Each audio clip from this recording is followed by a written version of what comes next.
mënuma ci sori trop mais en tout cas bu amee intérêt ba recevoir ko ñuy waxu politique boo gisee sax la réaction des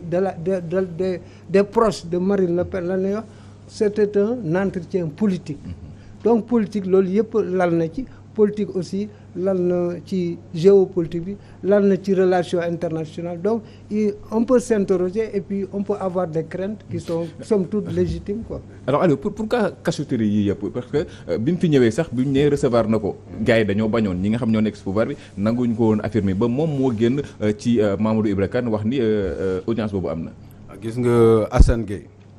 il faut ñu xam tuuti may topp toujours li Demba Ramata wax.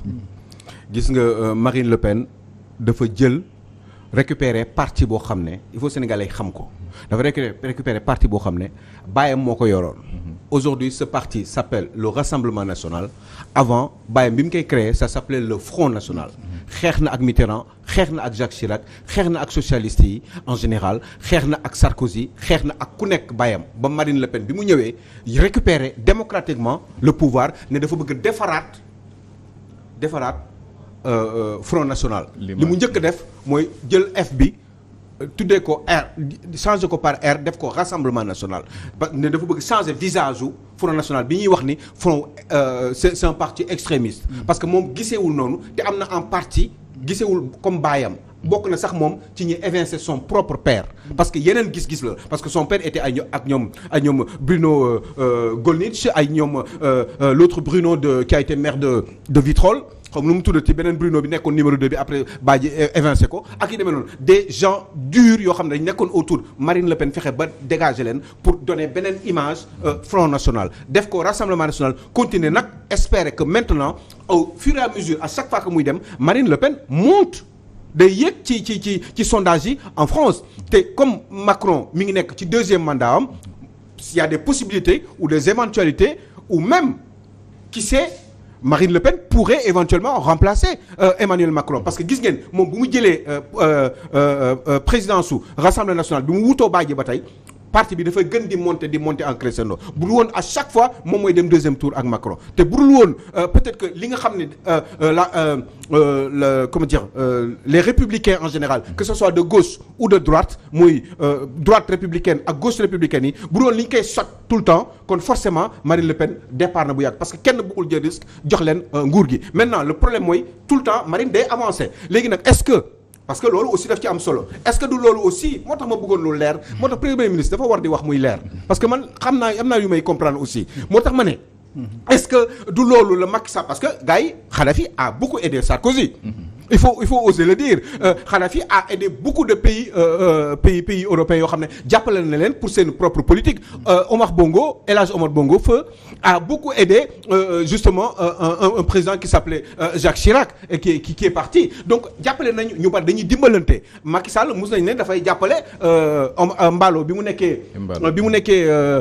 candidat jàppale na ko lu bari c'est moom mooy son tuteur ak yi demee noonu donc yooyu day faral di am na ñoo xam ne jàppale nañu Idriss Déby pour mu gën a taxaw ci nguur gi Idriss Déby am na ñeneen ñu mu jàppale aussi Europe pour ñu avancer dem politiquement donc juste pour dire que ni rek c'est possible loolu ñu wax noonu mën na nekk li Hadjibou Soumaré wax c'est que loolu possibilité la sauf que man bu fekkee ni maa ko wax peut-être amul importance mais quand il s'agit d'un premier ministre moo tax mu am tollé bi d'ailleurs parce que bu fekk premier ministre bi moo tax moom moo ko wax un ancien premier ministre du Sénégal koo xam ne am na ay réseau maa la koy wax sànq am na ay nit ñu mu xam na fonctionnement yi xam na bailleurs yi xam na Marine Le Pen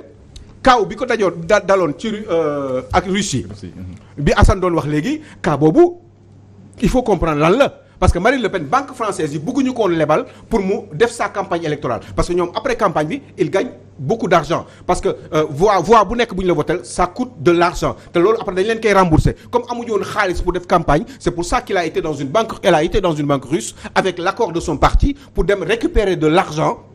en Russie ci benn banque pour mu lebal ko xaalis après mu fay ko banque nag du lebal ku mu amul parce que moom selon sa réponse dafa waxoon ni banque française yi duñ ko lebal loolu moo tax mu demoon ci banque Russie pour ñu jàppale ko juste pour dire que ni yooyu day faral di am te Macky Sall mën na xool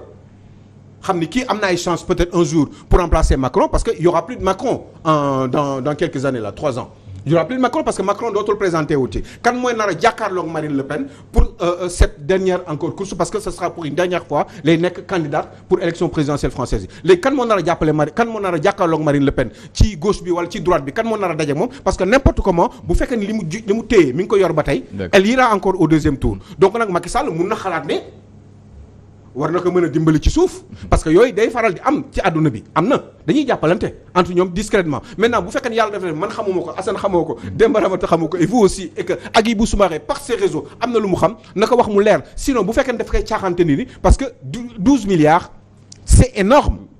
dafa bari 12 millions d'euros 12 millions d'euros 8 milliards de francs 9 milliards de francs CFA c'est énorme te bu fekkee ne dëgg la daf ko war a wax pour Sénégal sinon il aurait mieux fait ou de se taire ou de ne point écrire. alors Fallou Blaise Diouf fi mu nekk nii lii day reposer beneen question moom mooy suñu relation ak métropole wala ni ñu koy waxee suñu relation ñun africains yi ak souvent pays yi nekk en Occident on se rappelle de Sarkozy bi nga xamante ni daanaka mois yi ñu passé mi ngi woon en justice pour xaalis boo xamante ni mi ngi ko jëlee woon si Kadhafi aujourd'hui ngeen ñuy wax xaalis diggante Marine Le Pen ak kii di Macky Sall est-ce que da nga bokk si ñuy jàpp phrase bi Aliou mujj wax que ni ki fi nekk tey ji au Sénégal le chef de l'État parewul ngir dem ndax mi ngi xalaat koo ko jàppale. parewul ngir dem loolu moom je pense que xam nga loolu question la boo xam ne Sénégal depuis boobu ba léegi gaa yi ngi ciy wax. ndax day dem wala du dem. man loolu dama musa ne du ma si wax waxu troisième mandat c'est comme li ñuy wax jox ko doole la wala pousser ko pour mu def ko xam nga foofu la constitution est claire là-dessus. moom aussi am na lu mu si waxoon te boobu ba léegi kenn déggaatul ko si. moo tax ma ne man affaire troisième mandat pour man day dem. par A ou B léegi nag su fekkee leneen daa nekk sa xelam au moment venu am na ay institutions yoo xam ne sont chargées de ça ñooñu soit dañuy def seen liggéey suñ ko deful la population est là man si di jarul sax xeex ak xuloo population bi tey am nañ maturité am nañ benn kii boo xam ne suñu waree def li ñuy def ñu assumer ko ñu def ko clairement léegi nag concernant alliance yooyu ñuy wax entre les États ça a toujours existé kii wax na ko tout à l'heure xaw ma ndax yéen a ngi koy fàttaliku mais même arrivé na entre Omar Bongo ak le père de Marine Le Pen ay temps mu tey te pourtant danoon xeex nañu ñuul mais dem na fa Omar Bongo financé ko loolu am na fi entre états yi loolu c'est des géopolitique la kan mooy toog yan relation laa war a def pour que ñu mën a am yenn kii loolu dafa mus a am xam nga tey ñoo ngi wax ay France Afrique et cetera par A ou B on aura toujours des relations entre le Sénégal et la France l'Afrique et la France maintenant quel type de relation loolu mooy la question mais toll nañ foo xam ne tey ñun war nañ mën a am nu ñu doxalee suñu réew loo xam ne duñu compter ci keneen duñu yàqalit ubbeeku ci yeneen réew yi li ñu war a def relation yooyu aussi ñu ciy def des relations yoo xam ne tey ñëpp a ciy gis seen bopp on ne parle pas de relation d'égal à égal mais de relation gagnant-gagnant loolu nag mooy lan nit ku nekk am na kee intérêt bu mu soxla ci yow kee am na intérêt bu mu am ci yow dama ko mës a wax benn jour préfecture Lyon dañu nekk di waxtaan am benn pas algérien di casse parce que daa am lu ñu ko defoon mun naqari ko mu koy exprimer wu de manière ironique ma déglu ko ba pare avec une française y avait un canadien foofu kee di wax ba kee ne ko non pourquoi ngay casse yaa ngi naan France te yaa ngi France moo lay dundal et cetera wax ba pare ma déglu ma ne ko yéen a ngi wax loolu mais vous savez que aujourd'hui c'est tellement rek les 3 plus grandes entreprises françaises yoo xam ne tey France bii la ñuy exercer seen activité ma ne ko est-ce que Total tey fan lay jëlee ses ressources principalement c'est en Afrique Bolloré fan la c'est en Afrique et cetera ma ne ko donc ce qui fait que sénégalais yi wala étrangers yiy ñëw fii dafa am lu ñu fi ut si tout comme yéen a ngi déplacé wu di dem si ñun di fa am lu ngeen fa ut si donc amul leen lenn lu ngeen ñu ëppalee beneen affaire bi tey on parle de ñun su fekkee je prends l'Afrique de l'Ouest du fu ñuy waxee ne ñun suñu fonds BCEAO suñu réserve yi tey c'est gardé par le trésor public français dencul ko pour téye ko mooy liggéey France muy fay moo ngi fay liggéey il faut oser le dire c'est 15 000 milliards de francs CFA waaw tey loolu waroon na am beneen politique boo xam ne tey mën na développer Afrique à travers si yenn banques yi ak tam si entrepreneuriat ak si yeneen ak yeneen yoo xam ne dinañu développer mais tey ñoo ngi toujours si loolu lan moo tax gars yi di rester foofu c'est autre chose man ne ko amul leen dara lu ngeen ñu ëppale intérêt la da ngeen ñii dañuy uti fii ñii uti fii nous sommes d'égale dignité ma ne ko nag xoolal tableau bi lu ñu def liberté égalité fraternité je ne sais pas ma ne ko xoolal rang bi fii xoolal fii tubaab bi di dem xoolal fi étranger yi di dem xoolal fii y'a personne xoolal kër yi nekk fii tey waruñu woon mën a diwne wàññi daf ni ma ne ko est-ce que lii ñuy wax fii est-ce que existé na fii ma ne ko il faut que ñu respectante d'accord ma ne ko dama si yokk leneen. ma ne ko yow mii aujourd'hui je suis sûr que man maa ëpp qualification. suñu postulé woon si même liggéey yow la ñuy jël bàyyi ma parce que yow lii nga. te pourtant yow soo demoon France sama dëkk loolu question boobu kenn du ko posé mën nga am sax liggéey boo xam man duñu ma ko proposé. donc ce qui fait que ñun il faut que tam ñu xoolaat redéfinir suñu politique vis-à-vis de l'Occident de manière générale. alors pour terminer un peu sur cette histoire là contrôle judiciaire la nekk nii daanaka contrôle judiciaire bu ñu koy waxee ci homme politique lim koy xañ bëri na loolu ci li muy doxalee ñu jëm ci élection présidentielle yaa ngi naan exeegul waaye une élection présidentielle lu ñu ko préparé si ay 2 mois 3 mois at lañ koy taxawal est-ce que lii du leen gàllankoor ci fi ngeen jëm. waaw loolu ñi ko def moom lañ bëgg mais du ñun lii moo ñu taxawal ñun incha allah on va continuer suñu combat.